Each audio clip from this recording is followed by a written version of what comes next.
Today I'm going to show you what's inside of a car battery and how it works to power your car. Now the purpose of the battery is to provide electrical power to all the computer systems, the ignition system, as well as to start the car. And you can see that this battery here is a sealed cell unit where there's no vent ports or fill ports. It looks like you've got a cap here that was removable at some point, and of course you got your positive and negative terminals of the battery. Now of course when dealing with car batteries you must have safety glasses, protective gloves, my wife's toothbrush, as well as some baking soda nearby, just in case some of this acid spills on you. Alright, we're just going to start digging in.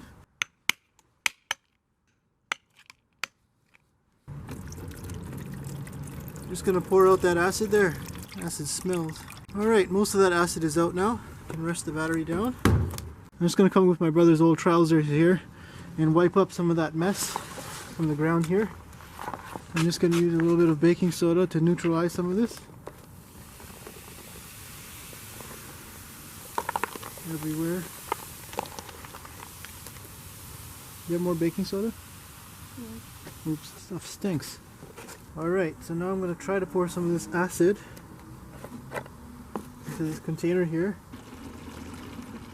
Alright, so now that most of this battery is drained out, I'm just going to use a screwdriver here and start picking off this cap so you can see what's inside of this battery. So a hammer and screwdriver is proving a little difficult, so it's time to bring in the big guns.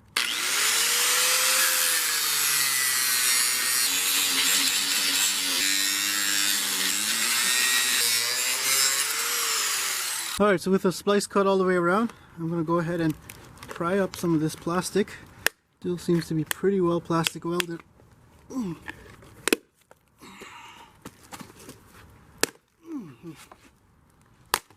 There we go. Now if we take a closer look inside the car battery here, we have 6 individual cells. Each of them will produce 2.1 volts. When you add them up, you're going to get 12.6 volts, which is the requirement for the electrical system on your vehicle. Now if you look closely inside here, you can see that there's these lead plates. I'm just going to use my wife's toothbrush to touch them here because lead is quite toxic. You've also got these lead conductors that go across each cell, and one goes out to the negative side and the other one goes out to the positive side. So that means each set of plates in here has a negative side and each set of plates is connected to the positive side. I'm just going to use the pliers here to see if I can break off this lead terminal. You can see it's pretty brittle. This one's on there a little bit more. So I finally took this lead connector out of here. You can see it looks like it's a piece of lead and it's gone around the plastic here, and that's how it runs through from side to side. Alright, now I'm going to try to remove this lead cell here.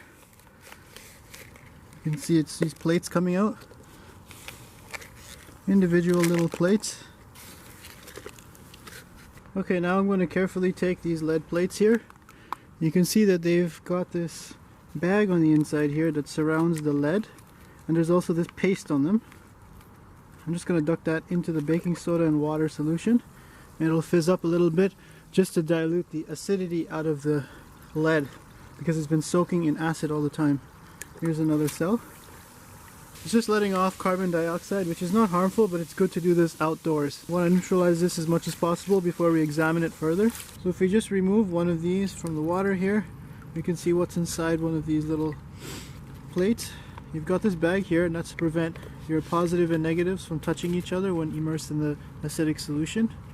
And if we open this up here, you can see inside we have the lead plate, and it's coated in this paste. If I just use my wife's toothbrush here and start scrubbing away, you can see as the paste comes out, it's a lead grid that actually forms the basis of this plate. So if we take a closer look at what's inside of this battery cell here, you can see that there's 4 distinct plates that are made of lead oxide that lead out to the negative side, and we've got 4 plates that are in between those that are made of pure lead that go out to the positive side. Now if we look at the entire system, which is encased in sulfuric acid, it reacts with the lead plates on the positive side to create lead sulfate and 2 free electrons, and then on the negative side the lead oxide reacts with the hydrogen sulfide to create lead sulfate and water. Now if we take the total of these and add them up, you can see that our byproducts are basically lead sulfate, water, as well as 2 free electrons. And those free electrons that are moving between these plates are basically what cause the flow of electricity. Now if you take a closer look at the actual circuit inside the battery here, you have your individual cells that are connected to this lead rail that runs across here.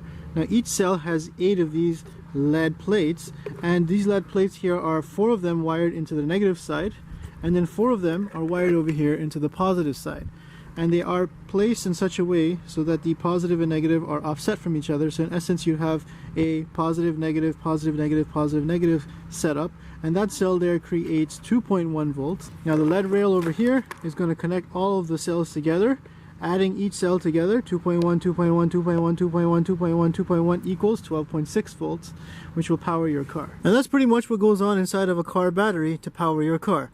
Make sure you subscribe if you want to see more videos just like this one. I wonder what's going to happen if I put my wife's toothbrush inside of this battery acid. Remember kids, playing with battery acid is very dangerous, so don't try this at home. I guess it can't be that bad. Didn't really do anything to the toothbrush.